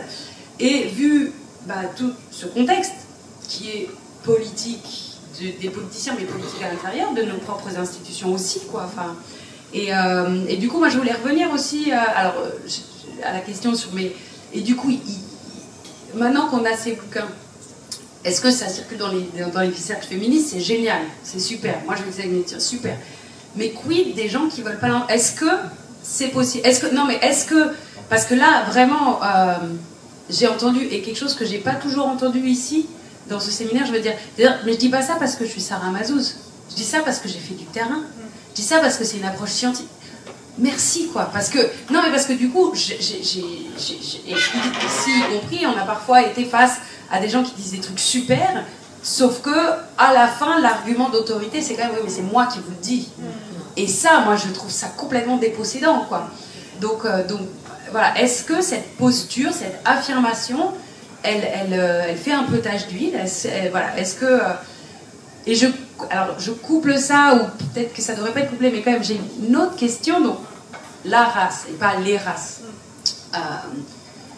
Mais quid de l'essentialisme stratégique aussi, donc de se dire, nous, les Noirs, nous, les Blancs, comme groupe racial, nous les Arabes, et dans quelle mesure est-ce que ça, on en a besoin politiquement, en sachant que scientifiquement, j'ai bien entendu, j'adhère complètement, mais qu'est-ce qu'on fait de ça? Parce que ça gratte un peu, et vu les offensives hyper réac qu'on a, j'entends aussi un raidissement. Donc, comme lutte, comme résistance. Voilà. Donc, comment se positionner par rapport à ça? Alors, peut-être c'est plus une question sociologique que théorique, quoi, mais voilà, ça m'interroge. Moi, j'ai une question. Il y a un mot qu'on n'a pas encore prononcé pendant ce séminaire, c'est le mot nation. Et moi, je me demande toujours, enfin, je pense que la question, notre retard sur la race en France, parce qu'en fait, il s'agit de ça aussi, vient de l'idée de la nation. En France, nous sommes tous égaux, mais avec un sens bien particulier du mot égalité. Nous sommes tous égaux, donc nous sommes tous les mêmes. Donc il n'y a pas de race. Il n'y a pas de genre, il n'y a pas de... Merci Michel. Bonjour et merci, en tout cas c'était très... Bonjour et merci, c'était très intéressant. Et c'est le cas d'ailleurs. Je reviens justement sur sur l'intervention brésilienne, si je puis dire, disant mais au Brésil on a dépassé ça. Donc je fais écho à ce que Michel vient de dire. Par exemple, les droits de l'homme. La déclaration des droits de l'homme. Parce que je me dis peut-être qu'en questionnant ça ou en mettant ça dans le débat, ça va permettre aux uns aux autres de se positionner. Parce que la déclaration universelle des droits de l'homme, initialement, la première déclaration, pas la déclaration revisitée, mais la première déclaration, elle avait été écrite en quelle période? Bon, si on prend la chronologie, on était en... Voilà, bon, je vois plein de gens, ok. Donc je crois que les Noirs, en guillemets, là, ces personnes racisées n'étaient pas concernées, puisque dans humain, c'était pas eux. Puisqu'on sait très bien historiquement à quelle époque ça a été créé et rédigé. Donc peut-être que ça, dans le débat, ce serait bien de le positionner, je ne sais pas ce que vous en pensez. Est-ce que c'est un outil aussi qu'on peut tirer pour permettre de clarifier ou faire retentir justement cette difficulté à faire entendre raison sur le mot race ou le racisme en lui-même? Et j'aimerais finir justement sur une remarque concernant nos amis brésiliens et brésiliennes. Récemment est sorti le numéro 65 du Télémac, donc, je ne sais pas si vous connaissez le Télémac, un dossier que j'ai co-dirigé justement sur race, éducation critique et colonialité, et où j'ai interviewé Jamila Ribeiro. Je ne sais pas si, voilà. Voilà. Et justement, Jamila Ribeiro, elle s'interroge aussi, et elle dit que depuis qu'elle a commencé à internationaliser ses ouvrages, elle a été stupéfaite aussi de la difficulté d'aborder ou de questionner ce point-là en France, et que c'est parce que les Brésiliens, à la différence de la France, assument leur passé raciste, mais le problème en France, on refuse d'admettre et de reconnaître ce passé colonial ou raciste. Donc voilà, qu'est-ce que vous en pensez? Merci. Je précise pour Djamila Ribeiro, en rappelant qu'on a eu une, je ne sais pas si tu étais là, Ophélie, on a eu une séance de séminaire il y a 2 ans avec la traductrice brésilienne en France du dialogue entre Djamila Ribeiro et Yala Kizikudi. Anna Corner. Chez Anna Corner, voilà. C'est elle qui était interprète justement pour cette interview. Oui, oui, allez-y, je vous en prie. Merci. J'aimerais bien rebondir sur le fait de... La race, elle n'est pas un terme fixe et statique, de ce que je comprends et ce que j'ai compris de votre ouvrage. Parce qu'il y a, en fonction du contexte, en fonction de l'histoire, en fonction, ça se discute plus ou moins, ou ça c'est plus ouvert la discussion, etc. Donc, parler de race, et rebondir aussi sur ce que disait ma compatriote, parler de race au Brésil, c'est complètement différent de parler de race aux États-Unis, où on a un Afrique du Sud, etc. Donc, par rapport à l'histoire, par rapport au contexte, par rapport à l'héritage qu'on a. Mais j'aimerais bien aller sur, tout à l'heure, sur la pratique militante de l'affirmation sur ça. Et ça, excusez-moi. Pardon? On n'entend plus, on ne vous entend pas sur Zoom. Ah bon? On n'entend plus sur Zoom. Je cherche l'aide. Bon, monsieur Cahen va vérifier. Non, mais et là, on peut créditer la force du concept et de l'existence du concept et la continuité des discussions au Brésil, au mouvement noir, tout qu'on appelle le mouvement noir au Brésil, le mouvement féministe, qui continue à pointer l'importance de discuter la race. Et surtout, on a des gros progrès là-dessus. D'ailleurs, j'ai amené juste pour me rappeler. On a par exemple des publications. Il n'y a personne au bureau. Est-ce qu'il y a quelqu'un de jeune et qui s'y connaît, qui pourrait remettre le son? Il y a vous entendez là ou pas quand vous êtes sur Zoom? Vous entendez? Donc, quelqu'un s'y connaîtrait pour venir. Moi, je suis analphabète là-dedans. Emmanuel Kessel. Ah. Elle écrit et elle écrit aussi. Tu peux écrire, c'est écrit? Ouais, mais je vais répondre. Dis qu'on a un problème. Ça marche pas, c'est bon. Ah. C'est le micro de l'ordinateur. Ah. Emmanuel, elle pense que c'est le micro de l'ordinateur en base. Mais c'est là le micro, en fait. Normalement, le micro. Est-ce que vous entendez? Et en fait, nous sommes 9 connectés.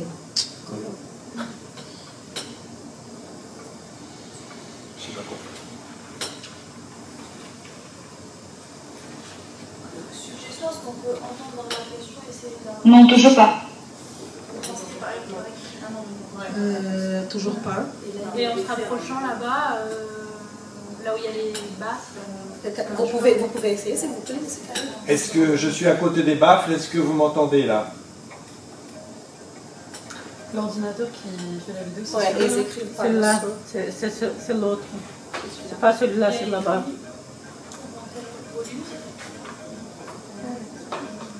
Bon, celui-ci.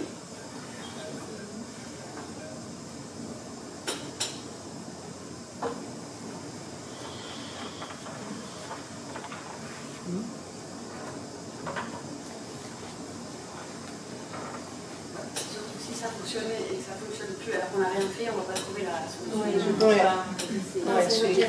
Donc, juste pour avancer. Tu peux leur écrire que la séance est enregistrée et que tu pourrais suivre la suite de la séance. Malheureusement, parce que ce sont 9 personnes. Ouais. Bon, et là, on a des échos pratiques dans des gouvernements, surtout en fait sur la défense de la maintenance du concept, de la discussion sur la race, etc. Donc, le mouvement, juste pour dire assez rapidement, les mouvements noirs, ils ont assez tous les crédits, tout le mérite de porter cette discussion. Donc, on a des plans. Là, il y en a un plan d'une secrétariat de politique de promotion de l'égalité raciale. On a dans les États, on a même le gouvernement brésilien, même si c'était Bolsonaro, il a maintenu le secrétariat, qui aujourd'hui c'est un ministère. Donc, il a maintenu, bien précarisé, comme on sait. Mais bon, on a des échos et des effets de ces débats, de ces discussions. qui était aussi alimenté dans le monde académique et dans le monde militant, etc. Mais on voit de plus en plus que ça devienne ça se pose des questions par rapport à ça, en disant, et en plus des questionnements contre ces usages, contre les mesures qui sont prises pour atténuer la différence raciale, etc., même si on a des lois, etc. Mais bon, et là j'ai vu la semaine dernière, il y a 2 semaines, un interview que Naomi Klein elle a donné par rapport à la défaite de Kamala Harris aux États-Unis. Et là, il posait une question. Ah, vous entendez? Non, mais je m'entendais. C'est ça. Et là, ils ont posé une question à elle en disant, d'abord ils ont dit que la droite, elle sait trouver les mots. Donc ça veut dire elle décrédibilise la gauche, l'université, etc. Et là, est-ce qu'elle sait trouver les mots. Donc, et là, elle disait, dans le reportage, elle disait qu'ils traduisent les langages universitaires et disent aux classes populaires, ces gens-là vous méprisent. La droite s'empare de la théorie critique de la race et de la théorie de genre pour mentir sur ce que ces concepts signifient, mais aussi pour souligner l'hypocrisie de la gauche. Donc Bolsonaro s'est fait élire président du Brésil en utilisant cette stratégie. Et le gouverneur de la Floride gouverne de cette façon. Et ce que Naomi Klein a dit, je pense que nous n'avons pas encore mesuré à quel point le langage académique est utilisé contre nous, utilisé comme une arme par la droite. Donc ça veut dire que cette affirmation, c'est assez très importante. Et par exemple, dans quelle mesure? Parce qu'on est mal interprété, quand on utilise le langage, on est mal interprété parmi nos collègues. Et en même temps, on est très utile quand on maintient le langage en dehors du monde académique, etc. Et pour faire écho pour les politiques pratiques, etc. C'est juste pour répondre là-dessus. Merci. Alors, je reviens je vais remonter à la première question. Alors, je ne sais pas si ça fait tache d'huile, hein, ça j'espère que ça sert. Je ne sais pas, après, je pense qu'il y a des positions vraiment, et les gens ne vont pas bouger. Hein, bon, c'est comme ça, on ne va pas tous se mettre à penser la même chose. C'est pas non plus forcément souhaitable, même si c'est des positions avec lesquelles on n'est absolument pas d'accord. Sur l'essentialisme stratégique, moi je pense que dans le contexte actuel, la stratégie politique, c'est l'anti-essentialisme de la part des gens qui subissent les effets d'essentialisation. Ça n'empêche pas de dire on est noir ou on est arabe, etc. Mais au sens de la reprise et de la revendication de cette condition qui a été au départ une assignation et qui a produit des traitements inégalitaires. Et voilà, c'est en ce sens-là qu'on ne le prend pas, en ce sens de moi je suis comme ça et toi t'es comme ça. Voilà. Donc je pense moi vraiment, et de ce point de vue-là, je pense que je reste aussi très marquée par mes lectures fanoniennes et qui ont des textes de Fanon dans un autre contexte, mais où on aurait pu aussi tomber dans une forme d'essentialisme. Je pense vraiment que si ce qui compte, c'est de partir de la condition sociale et de montrer qu'elle est un social au sens très large, hein, bien sûr, et de partir de ça pour en faire un outil. Et si après la revendication reprend le terme dans lequel s'effectue l'assignation raciale, c'est en réponse et pas en revendication d'une essence. Voilà. Et je pense, et là du coup j'en viens aussi à la question de la nation, parce que si on veut un peu parler du moment actuel à la lumière de mes travaux, et puisque j'ai aussi travaillé en partie sur la question de la nationalité et des pratiques de délimitation du groupe national, je pense que ce qu'on voit aujourd'hui aussi dans la crise qu'on traverse, plein d'endroits, là ça dépasse l'Europe occidentale, mais ça la comprend, c'est aussi l'effet délétère du nationalisme, en fait. Donc je pense qu'il ne faut pas répondre à ça si on veut proposer une solution alternative qui soit du côté de l'émancipation, faut déjouer, c'est le cœur du truc, c'est l'essentialisation qui va toujours aussi après avec l'idée que moi je suis mieux que toi. Donc voilà, et après sur l'élément particulier de la citoyenneté républicaine, on retombe sur ces histoires, dire que très vite on voit, et ça répond en partie à votre question aussi sur la première formulation de la question de la Déclaration des droits de l'homme, c'est que très vite, et encore une fois c'était compréhensible à l'époque de vouloir penser que l'égalité s'obtiendrait par une abstraction des affiliations personnelles, puisqu'on sortait d'un contexte, encore une fois, où la naissance faisait que vous aviez tel droit ou pas tel droit, et que vous aviez un destin politique et social en ce nom. Penser l'égalité par l'abstraction de ces éléments-là, on voit très bien ce qui s'est joué, mais bien sûr, après, ça a tendance à occulter, à faire passer comme étant égalitaire et comme étant la norme qui s'impose par la domination sur le plan socio-économique, sur le plan du genre et sur le plan de la racialisation, et donc d'emblée, ça produit en fait l'exclusion de tout un tas de personnes du corps politique.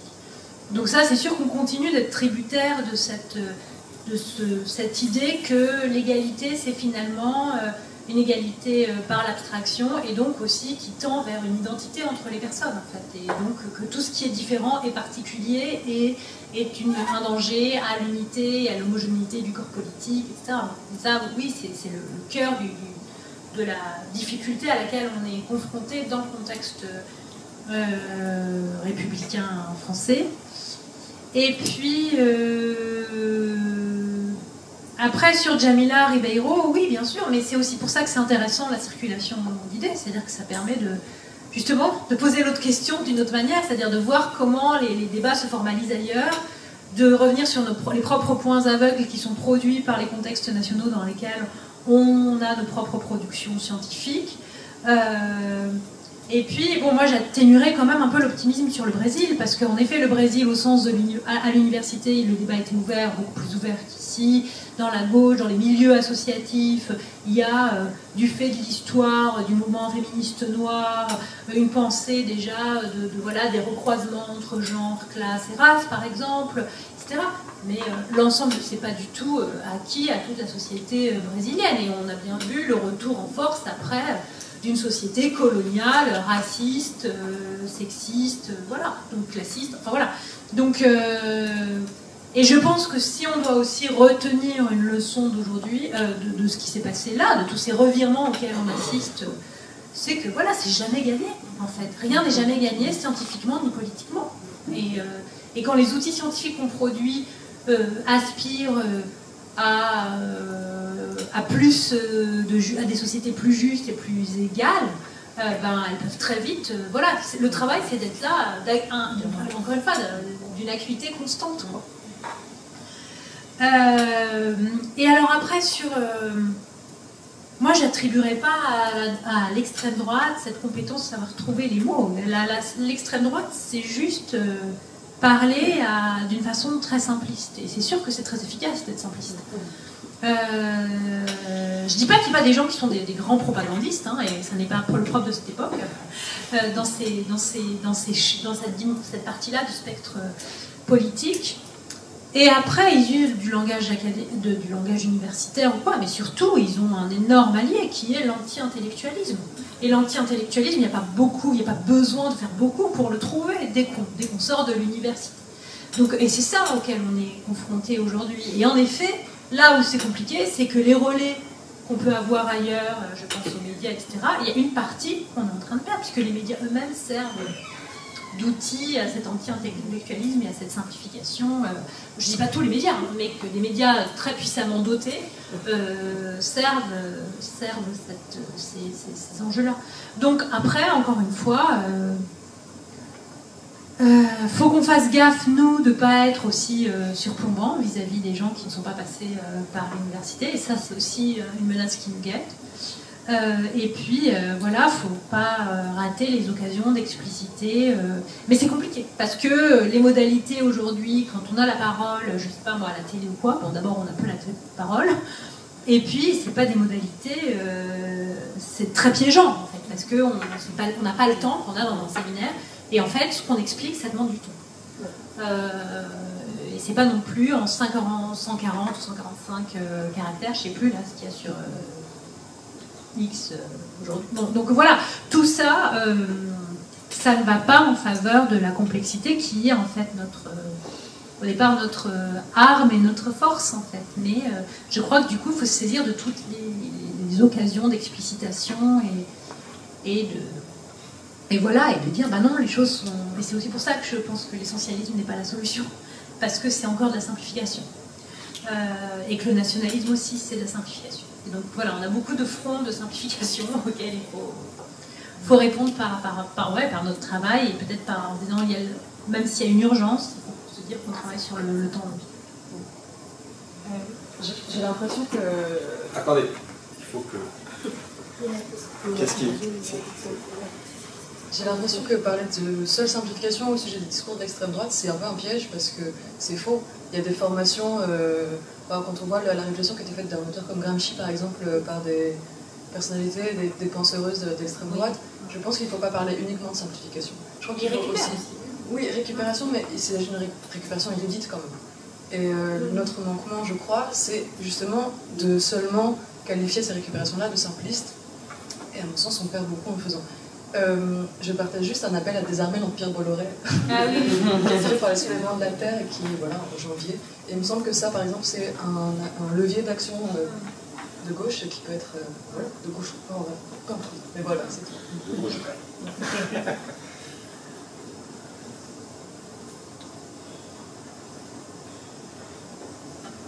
Bonjour et merci. Je ne suis pas du tout une universitaire, j'ai une question très pragmatique et concrète qui est est-ce que vous êtes invité, peut-être chacune dans vos domaines de compétences, dans des écoles de travail social, dans des écoles de médecine, dans des écoles de formation des profs, même dans des syndicats de profs, pour voir la mesure dans laquelle on peut diffuser ces idées aussi dans le concret des pratiques de la société. Moi j'ai une petite remarque d'histoire. Quand Sarah, tu as dit l'idée de race qui se met en place progressivement du 16e au 19e, moi je pense qu'il faut remonter beaucoup plus loin. Hein. Les polémiques en péninsule ibérique médiévale, la limpieza del sangue de Tiempo Inmemorial, il n'y avait pas forcément le mot race, mais il y avait quand même déjà très clairement une idée de race, même si elle n'a pas toujours été généralisée. Et par exemple, c'est vrai que quand les Portugais descendent le long de la côte de l'Afrique, donc au cours du XVe siècle, 1440, 1460, avant 1492, et qu'ils contactent des royaumes africains, il n'y a pas encore la racisation de la couleur noire. Mais en même temps, cette idée de race est bien plus ancienne.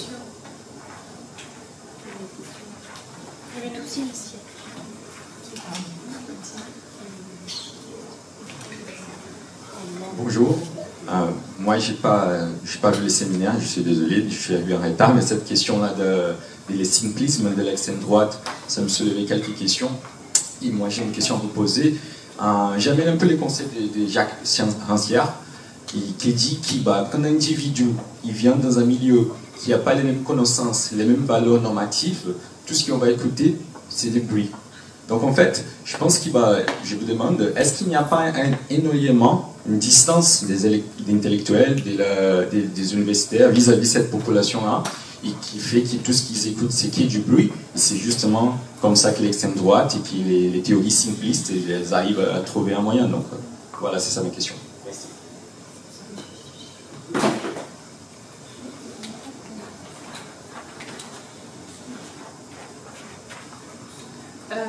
Oui, bien sûr, j'ai dit 16e siècle, mais en plus, dans le numéro de sensibilité, justement, on revient sur l'histoire de la limpieza del sangre et sur la formalisation, la racialisation des juifs et des musulmans dans le contexte de enfin des convertis, des descendants de convertis juifs et musulmans dans le contexte de l'Inquisition. Et donc, bien sûr, on peut remonter un peu, et c'est intéressant de voir là, justement, aussi les liens entre la racialisation de la religion, justement à partir du moment où on introduit un élément d'héritage, c'est Jean-Frédéric Chaupe qui a écrit l'article, un élément d'héritage par le sang, et donc on réintroduit du corps et on passe en fait de la simple question de la conversion religieuse à la question vraiment de la racialisation d'une appartenance religieuse, même quand la pratique religieuse et l'autodéfinition religieuse ont disparu. Donc oui, j'ai été un peu rapide dans mon repère chronologique. Après, est-ce que moi je vais, hein, quand je suis allée dans plein d'endroits, je peux pas aller partout malheureusement, mais j'ai été, oui, là le livre ça fait quand même 4 ans qu'il est sorti, j'ai été dans des trucs de travail social, j'ai essayé de parler à des syndicats, j'ai essayé de parler à des formations politiques, bon, voilà. Là, j'avoue que je réduis parce que j'ai des choses à écrire aussi, que je peux pas être tout le temps sur la route. Mais oui, j'essaye. On a fait plein de présentations aussi en librairie, dans d'autres contextes, dans des festivals. Voilà. Et puis après, alors, oui, bien sûr, sur le sein. Je pense qu'il reste quand même quelque chose. Il y a quelque chose qui est de faire feu de tout bois. Il y a le fait de profiter. Bon, après là, on est un peu en train de sortir de mon champ de spécialité. Là, on est comme dans un séminaire où je parle de mes travaux et je suis pas là pour raconter ce que je pense, moi, la citoyenne Sarah Bazoum. Mais je pense que. Je pense à la récupération de Gramsci, c'est-à-dire qu'ils font feu de tout bois. Ça c'est sûr, ils n'ont pas beaucoup de scrupules. Et puis comme on sort d'un moment aussi depuis 89 de reflux de la gauche, tout ça est resté très... il n'y a pas eu de mise en avant très forte par la gauche de ses propres auteurs. Donc c'est facile après de dire, regardez, moi je vais utiliser ça. Mais je crois que fondamentalement, quand il s'adresse... voilà, c'est de la démagogie en fait. Et donc... la démagogie, c'est du simplisme, et puis c'est flatter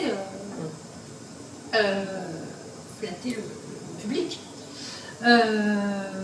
Voilà, et après, j'aime pas dire que les personnes qui écoutent l'extrême droite n'écoutent que du bruit, parce que je trouve que c'est encore une façon assez méprisante, en fait, de parler de ce que peuvent être les gens qui finissent par voter pour l'extrême droite. Je connais pas le texte de Rancière, donc je voudrais pas discuter d'un texte que je ne connais pas. Je pense que malgré tout, si on revient, et là je vais revenir à des choses liées à mes terrains, il se trouve que j'ai fait aussi du terrain en Suède. Et la Suède a un élément et a des choses assez proches de la France, puisque c'est une société qui, tout en se pensant, alors la différence c'est qu'elle se pense comme une société multiculturelle, qu'on a mis en avant pendant très longtemps le multiculturalisme suédois, mais de manière aussi colorblind. Donc il n'y a pas de race, on accepte, on pense qu'on a réussi, que c'est dans l'identité des Suédois d'être antiracistes, et donc les groupes, par exemple les Suédois racisés comme noirs, les Suédois racisés comme asiatiques, etc., ont énormément, qui veulent justement parler de manière critique de la race et montrer qu'il continue d'y avoir des logiques de racialisation, sont eux traités de racistes, comment dire, réduits au silence, etc. C'est compliqué pour eux. Donc il y a des choses assez proches finalement entre cette pensée d'une société dont l'antiracisme serait complètement abouti et la situation française. Et ce qu'on voit là, vous savez que maintenant l'extrême droite fait partie du gouvernement, dans une coalition plus large, mais on voit en fait ce qui est frappant aussi, et je pense que c'est malheureusement aussi ça qui est frappant en France, et c'est pour ça que c'est effrayant la situation, c'est que si vous avez une séquence entre occultation des logiques de racialisation à l'œuvre, et donc de la présence continue des effets d'assignation liés au caractère actif de la race, même dans des sociétés qui se pensent comme non racistes.